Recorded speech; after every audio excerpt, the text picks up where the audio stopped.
Never work for this.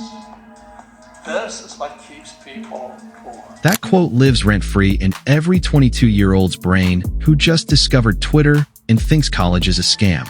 And the man who said it?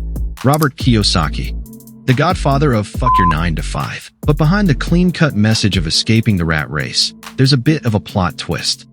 The value it has is trust. I don't really want to do this interview anymore.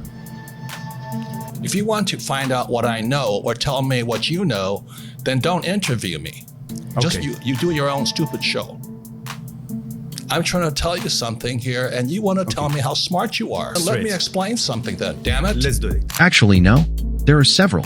Let's rewind and find out if the guy telling you to buy rental properties was really in the game himself in the first place. In this video, we're going deep.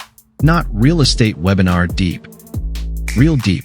We'll uncover how a helicopter pilot turned wallet flop king became the messiah of passive income. We'll dig into what he actually built and what he just vibed about on stage in front of 300 broke 20-year-olds. And by the end, we'll ask the question everyone's too afraid to say out loud. Did Robert Kiyosaki build wealth, or just build a really profitable lie? Section 1. From Pilot to Guru. How did a helicopter pilot and wallet flop king become the face of financial freedom? Kiyosaki's early ventures were anything but successful.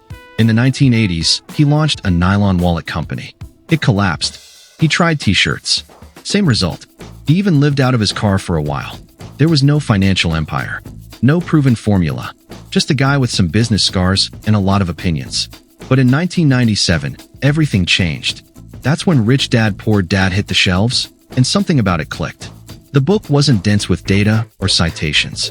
It read like a conversation, a parable, a story about two dads, two mindsets, and two very different outcomes.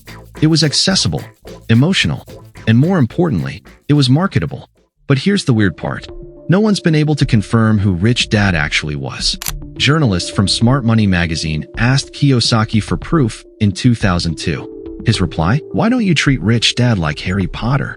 What does it matter? It matters because this wasn't fiction. It was sold as truth. Life-changing truth. And people made real financial decisions based on it. So how did a man with no real estate track record become the ultimate real estate prophet? That brings us to the next question. What did Kiyosaki actually build? Did he build real wealth, or just vibe about it on stage with a whiteboard and a mic? Let's look at the timeline. Rich Dad Poor Dad came out in 1997. But prior to that, Kiyosaki wasn't known for investing. He wasn't known for teaching. In fact, in a 2004 PBS interview, he admitted, "I made money from speaking and seminars first. Real estate came later." Translation, the wealth came after the message. He wasn't sharing what made him rich. He was getting rich by sharing it. And the real empire wasn't built on properties. It was built on seminars. Through licensing deals with companies like Whitney Information Network, Kiyosaki's brand exploded into paid courses, workshops, and Rich Dad coaching. But there's a dark side to this. These events often upsold attendees, usually financially struggling young adults, into $5,000 plus packages. Some even maxed out credit cards to attend. And what did they get? Generic mindset mantras. Don't work for money. Buy assets. Use other people's money. But no actual roadmap. No step-by-step for someone making $3,000 a month. No guidance on how to buy real estate with no money down. No practical plan for escaping the rat race without already being halfway out. So while the brand made millions selling the dream, the people paying for the lessons often didn't even wake up richer. In business terms, Kiyosaki didn't build an asset class. He built a content engine. He sold belief. Section 3. Was it all just a profitable lie? Did Robert Kiyosaki build real wealth? Or just a story that paid better than any rental property ever could? Look, he didn't scam anyone outright. He didn't promise guaranteed returns. He didn't fake Harvard degrees. But here's what he did do. He created a narrative. A catchy one. Your house is not an asset. School makes you poor. The rich don't work for money. He turned these phrases into t-shirts, keynotes, coaching programs, and a book empire.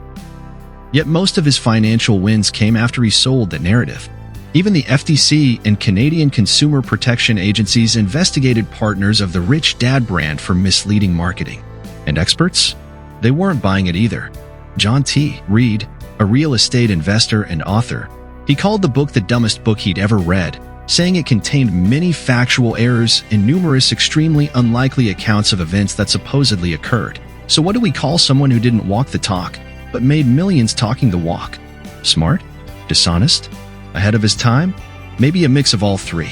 Kiyosaki's biggest asset was never real estate. It was attention. He didn't escape the rat race. He just found a more profitable one. One with fans, followers, and funnels.